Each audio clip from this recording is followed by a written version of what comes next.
Bon, pourquoi j'avais beaucoup de refus sur Campus Sens?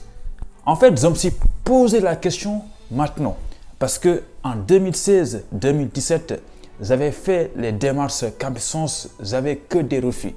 Et tout le temps, j'étais là en mode non, ce n'est pas moi, Campus Sens, c'est des arnaqueurs. Voilà, ils sont là que pour vous faire dépenser votre argent. En fait, je m'étais dit ça en 2016. Et là, maintenant, là, j'ai beaucoup réfléchi. Et je me suis rendu compte que si j'avais des refus, c'était de ma faute en fait. Donc là, dans cette vidéo-là, on va voir pourquoi j'avais que des refus sur Campus Sens. Donc, n'oublie pas de me laisser un petit like parce que, comme tu le sais, j'aime les aimes. Voilà, même si ce n'est pas français.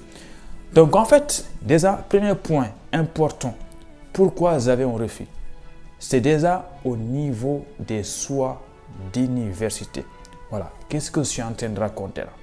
Tu sais, avant de venir en France, j'avais beaucoup d'amis avant, voilà, qui sont venus en France avant moi. Et il y en avait un en particulier qui était accepté à l'université Paris 13. Voilà, je pense que le nom a changé maintenant. Donc lui, il était accepté à Paris 13. Et moi, j'étais là. Chaque fois que je faisais mes choix, je voulais à tout prix aller à Paris 13. C'est-à-dire que moi, tous mes choix, je voulais postuler à Paris 13. J'insistais.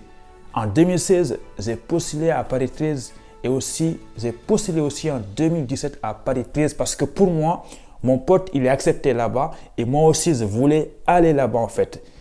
Tu vois? Donc ça, pour moi, c'était la première chose qui faisait que j'avais que des refus.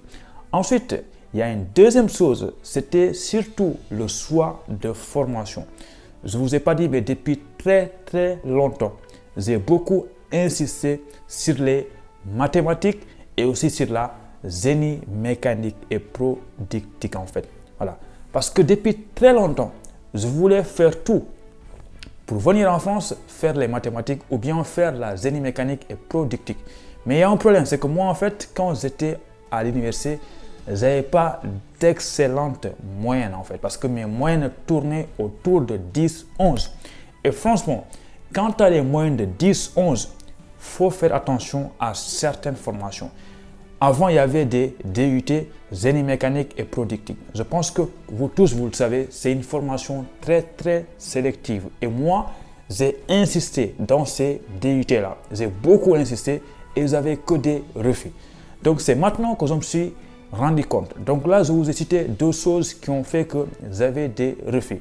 Parce que je voulais à tout prix aller à Paris 13 ou bien je voulais à tout prix aller dans une formation en génie mécanique et productique. Et pourtant, mes moyennes n'étaient pas du tout bonnes. Donc, qu'est-ce que je veux que vous retenez ici? C'est qu'en fait, si vous êtes comme moi, vous n'avez pas de très bonnes moyennes, attention à vos choix. Attention à vos choix. Par contre, si vous êtes une personne qui a de bonnes notes, là, allez-y, foncez. Maintenant, une autre chose qui avait fait que j'avais que des refus, c'était au niveau de la lettre de motivation. Là aussi, avant, qu'est-ce que je faisais? Je m'inspirais des lettres qui se trouvent sur Internet. Évidemment, tout le monde fait ça. Moi aussi, j'avais fait ça. En fait, mais il y a une chose que je ne faisais pas. Je ne personnalisais pas mes lettres. Je prenais une lettre sur Internet et parce que la lettre est bien faite, moi, je prends la lettre, je change un peu et je balance dans mon compte Campus Sens et je copie-coller dans toutes les universités que j'ai choisies. Non, il ne faut jamais faire ça.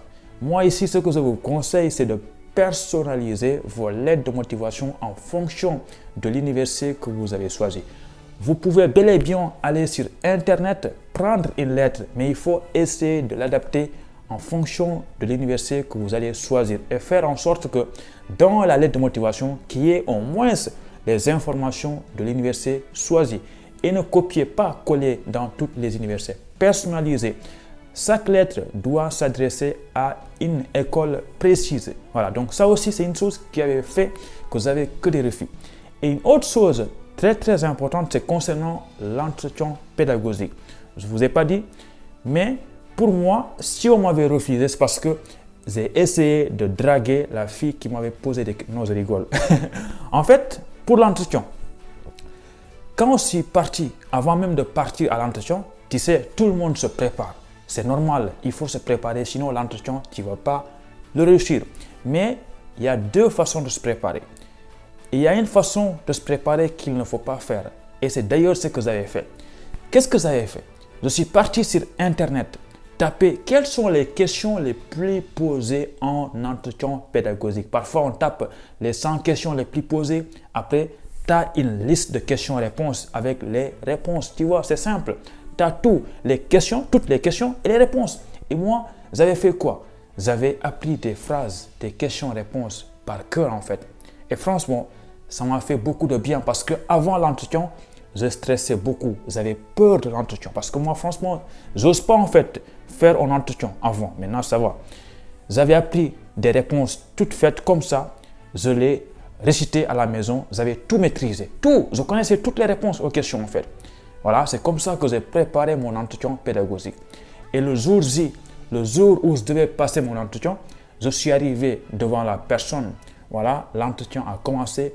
Le début, tout se passait bien. On m'a demandé de me présenter. Je me suis présenté. Mais après, à un moment donné, ils sont rentrés dans les détails. Ils m'ont posé des questions auxquelles j'avais préparé. J'avais les réponses toutes faites dans ma tête. Je vous assure que quand les questions ont commencé, tout ce que j'avais appris par cœur, j'ai tout oublié. Du coup, j'ai commencé à improviser. Je racontais n'importe quoi. Je commençais une phrase.